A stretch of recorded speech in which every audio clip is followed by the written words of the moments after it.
week with her hard riding. Straight shooting.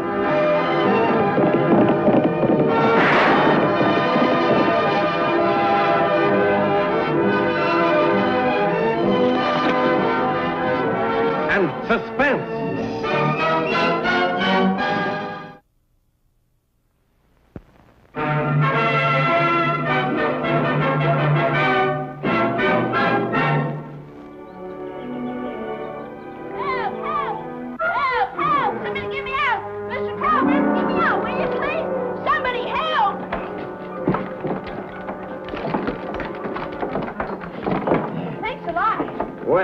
What I'm paying you for?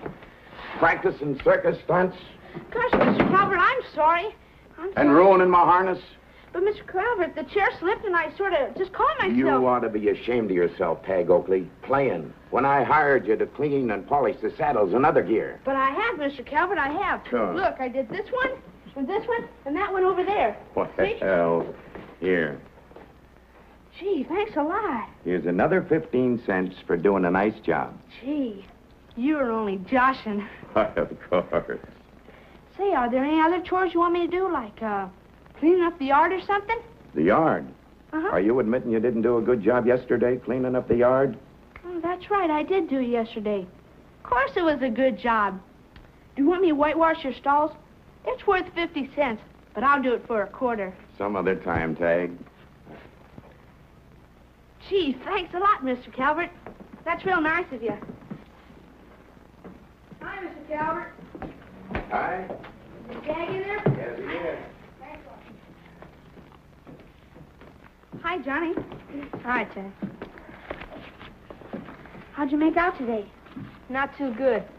I chopped wood for Mrs. Perkins, and all I got was 10 cents and splinters in both hands. Gosh, so far I've made $5.35, enough to go to the county fair. Gee, you're lucky. All I was able to make was $1.04. I guess I won't be able to go with you like we planned, Tag. Gosh, that's too bad. You know, it's getting harder and harder to make an honest nickel. What we need in this country is more paying chores for us kids. I guess you're right. Hey, that's my Uncle Joe.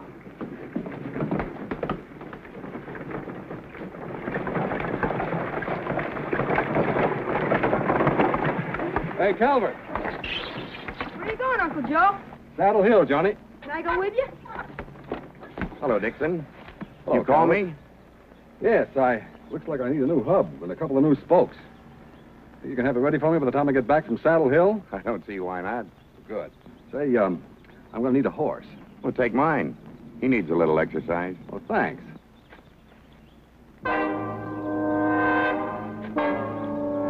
Hold it, Tag.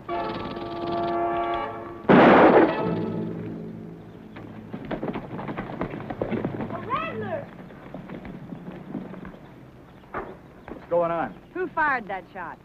Mr. Dixon, he saved me from that rattler, Annie. It was crawling right for Tag when Uncle Joe grabbed Mr. Calvert's gun and bang, he got it. And from 25 feet away. You couldn't have done better, Annie. He shot right from the hip. Thought you didn't know how to use a gun, Joe. Never saw you wear one. Well, that is beginner's luck, I suppose. You better get back to the ranch soon, Johnny.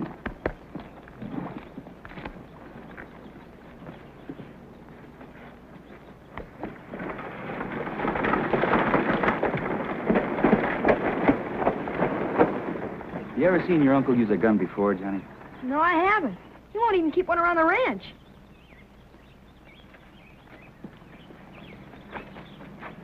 Something on your mind about Joe? He's 25 feet away, and he shot from the hip.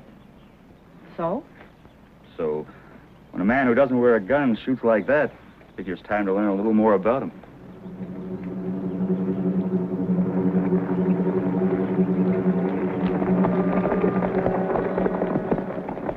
Hey, do you want some water? Nah, I want to go to that county fair. Yeah, it won't be any fun going to the county fair without you. How about Banker Willis? His windows need washing. Nah, he turned me down. Oh, you must have gotten him when he wasn't feeling so good. Come on, I'll go with you. I'm a sharp dealer, Mr. Willis. Sharp and honest, mind you. But in you, I reckon I've met my match. Well, look what you've got. $17.50 is an awful lot of money to pay for a broken pen and ink set. Yes, but that's a genuine antique. Just the same, I calculate I'll be lucky if I break even. Good day, sir. Good day. Holy Toledo. $17.50 for an old busted pen and ink set. We got lots of old stuff up on our attic better than that. You have? Sure. Uncle Joe's been after me to clean it out. Johnny, we're both going to the county fair. Come on. Hey, Mr. Wade. Huh? Johnny's got an attic full of junk. I mean, antiques. Oh, he has. Sure. They're up at my Uncle Joe's ranch, about 5 miles from town. The Dixon Ranch. You can't miss it. And you can buy them cheap. Cheap? Is your uncle at home, son? No, sir. But he's been after Johnny to clean them out. Well, I'm heading in that direction anyway. I'll see you boys up there in a little while. Good. Let's get our horses.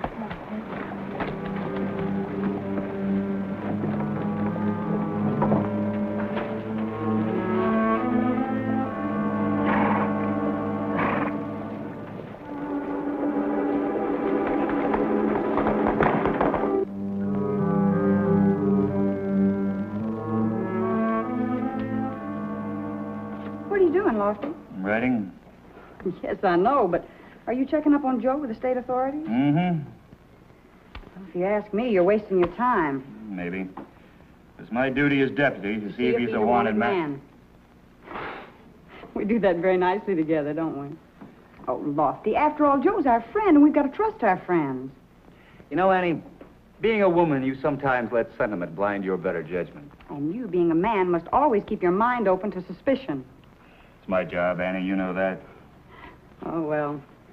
Oh, Lofty, maybe you ought to check up on little Johnny, too. He may also be wanted.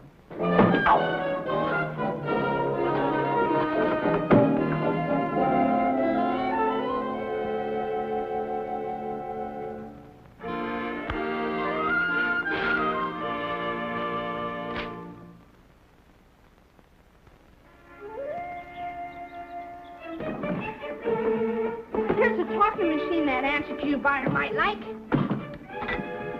It's broken, Ted. Oh, yeah. Well, that ought to make it real antique.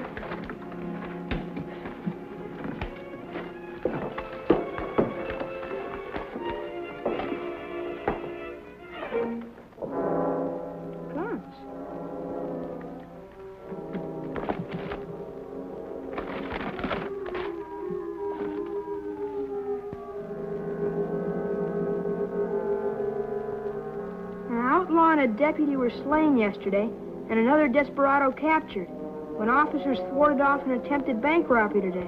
What'd you say, Johnny? Oh, nothing, Tag. I was just talking to myself. Here's some more antiques. Hey, Johnny, you don't look so good. Are you sick or something? I'll be all right, Tag. Hey, it must be that buyer.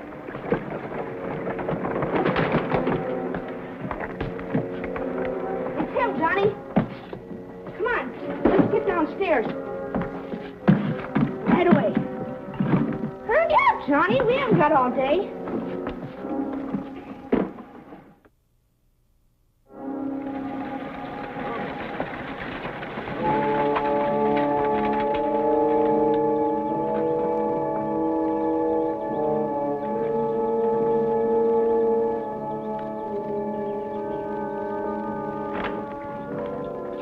Good morning, sir. And a good morning to you, sir. Permit me to introduce myself. Homer Willoughby, antique dealer.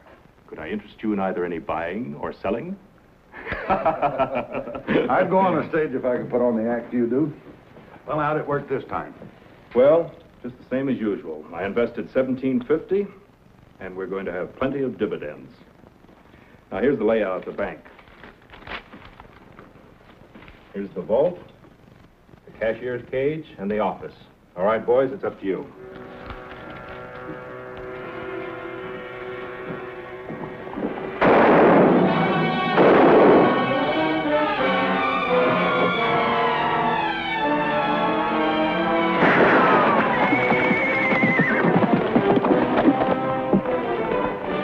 I'll take the one who rode out.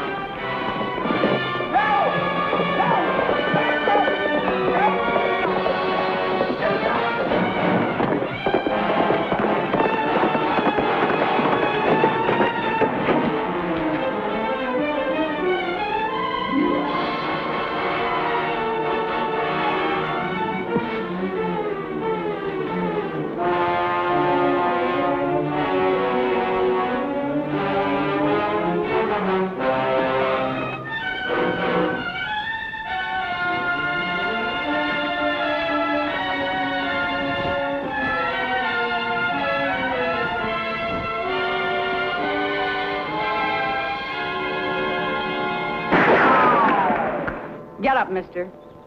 Come on, get out of there. All right, let's go.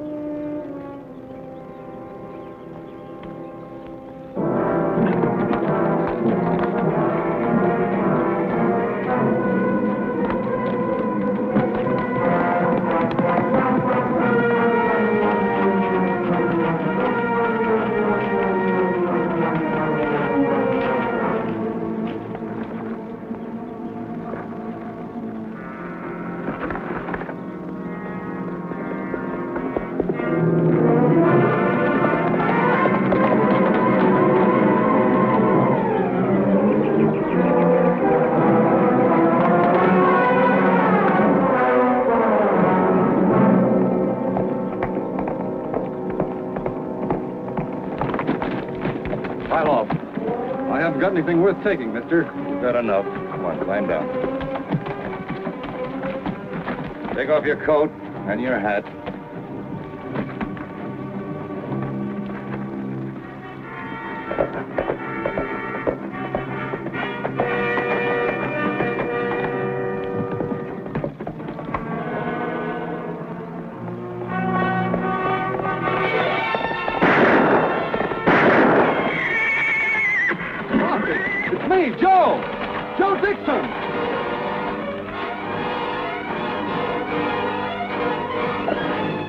Idea of shooting at me. Get out. Where'd you get that horse? The man with the gun took my hat, coat, and Calvert's horse. What happened? He's one of the two outlaws that robbed the bank. I was tracking him. Oh, so that's why he headed me in this direction. He figured you'd recognize his horse and go after me, giving him a chance to make a clean escape. Pretty slick. You think so? Quite a coincidence you're running into him the way you did. What are you driving at, Lofty? Nothing at all. You better come back with me to the office and make out a full report. I'll be very glad to.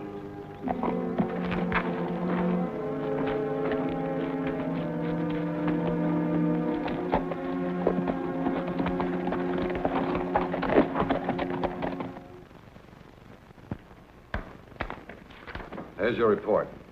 You forgot to sign it. Believe me or not, Lofty, I had nothing to do with those outlaws. I didn't say you did. No, but that's what you're thinking. Trying to trip me up with all kinds of questions. Even asking that outlaw if he knew me. It's a deputy's job to ask questions, Joe. Not the kind he's asking. Unless he thinks I had a hand in the robbery. I'm not altogether stupid, Lofty. Why don't you come right out and say you think I deliberately drew you away from that other outlaw? You don't really believe that, do you, Lofty? Annie, Lofty, Johnny's got enough money to go to the county fair with me. $10.50. Show it to him, Johnny. He got it from the antique buyer. Antique? You mean antique? Huh? Well, anyway, he bought some old things Mr. Dixon wanted cleaned out of his attic. Oh, so that's where you were. I wondered what had become of you. Well, we would have been back sooner, except we met Shorty Davis on the road, and... Hey, who's that guy? An outlaw who held up the bank. Holy Toledo. His partner got away. He tricked Lofty by making Joe change horses with him. Gosh, did they get away with much money? Close to $10,000. Don't you feel well, lad? I'll be all right. Just a little headache. Come on, lad. We'll pick up the rig and go on home. Excuse me.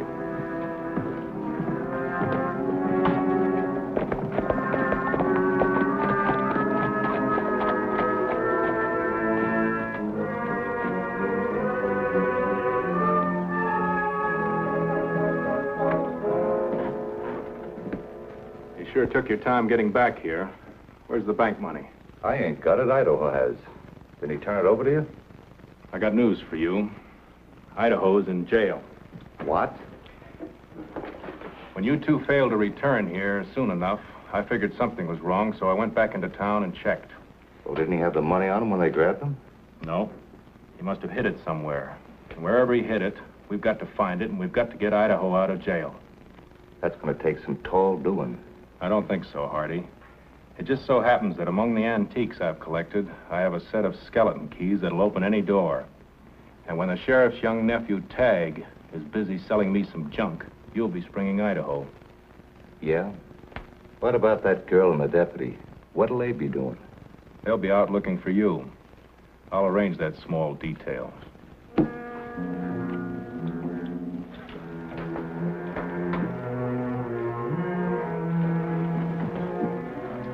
There's some more inside. Well, that's all right. Take your time. I will.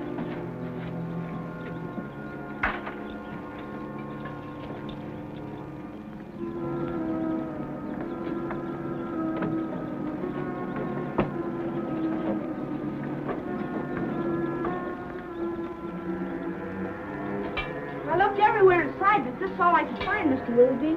Well, Tag, they certainly don't look like antiques. However, I'll give you 50 cents for the lot. Gee, thanks a lot. Well, I'll be seeing you a little later, Mr. Willoughby. All right, son. See you later.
Glad to see you're well enough to fatten the woodbox, Johnny.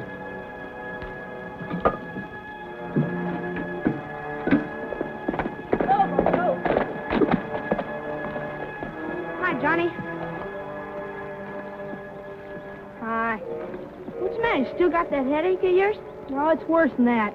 Much worse. Come on over here and sit down. I need some advice. Sure, Johnny.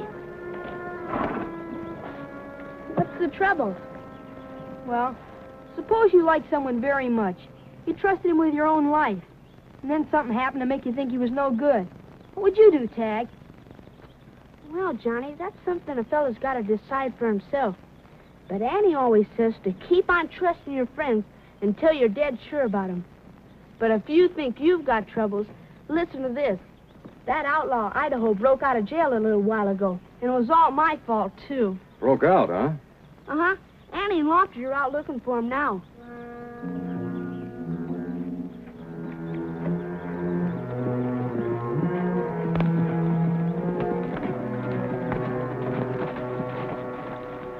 Very good afternoon to you, miss and sir. What in the world? Relax, mister.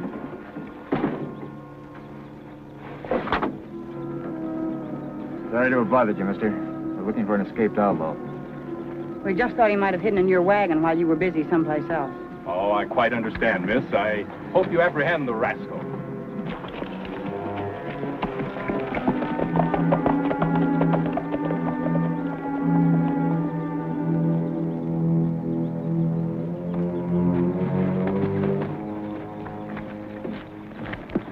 You think they smelled a rat? Why should they? But if I'd have been driving as fast as you wanted me to, then that really would have looked suspicious.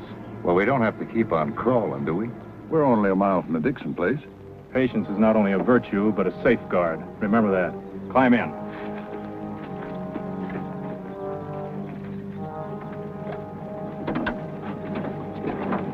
Let's go.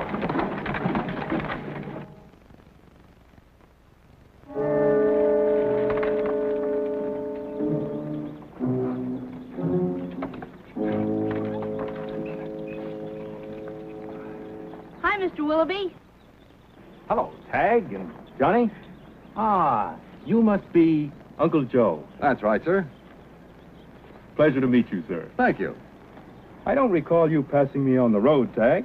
Well, I took a shortcut over here. Oh, I just dropped by to see if the boys had any more antiques. I doubt it. Now, wait a minute. There's an old clock inside if you're interested. Indeed I am, sir. Come with me. Come on, Johnny. Now, this old clock was left to me by my grandfather. There's the buckboard. It's gone. Then Joe Dixon must have found it. Come on.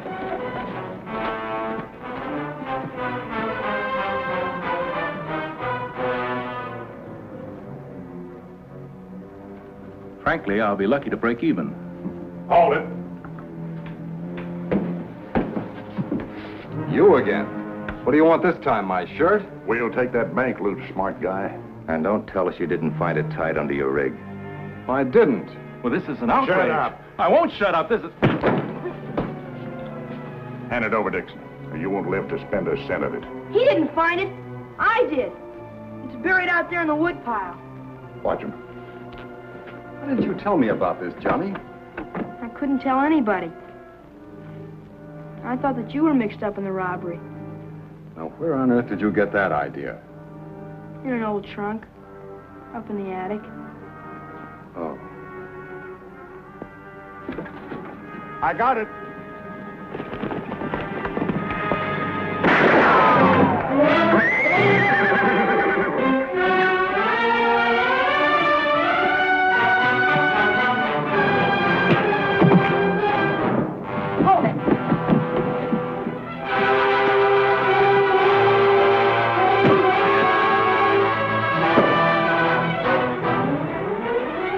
All right, Miss Oakley.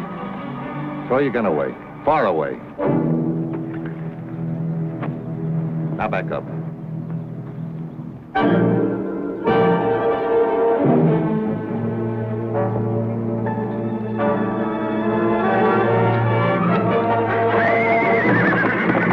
Annie, he's getting away on Pixie.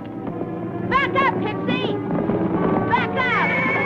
Yeah. Go ahead. Back up, Pixie. Back up. Yeah. Go ahead.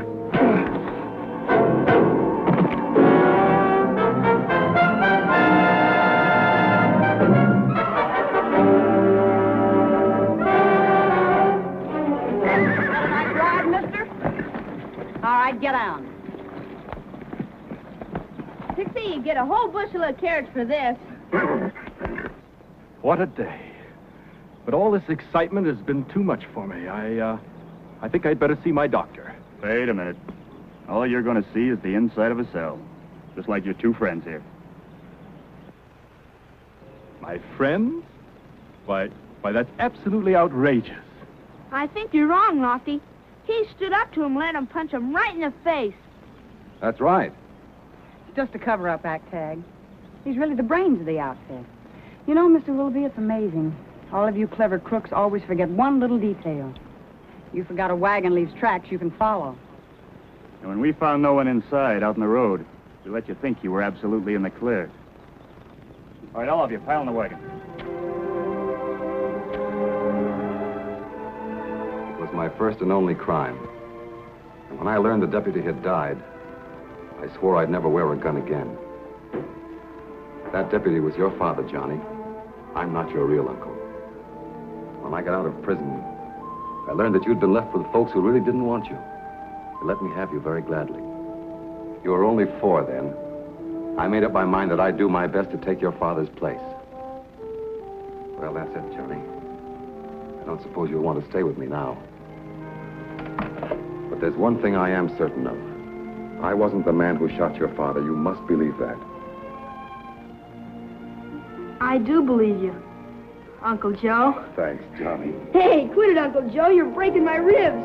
Hey, come on. I won't be much good on the ranch with my ribs busted. Then you're not leaving me. Of course not. Hey, come on, Tag. We better get ready for our trip to the county fair. You bet. I knew we'd make it somehow.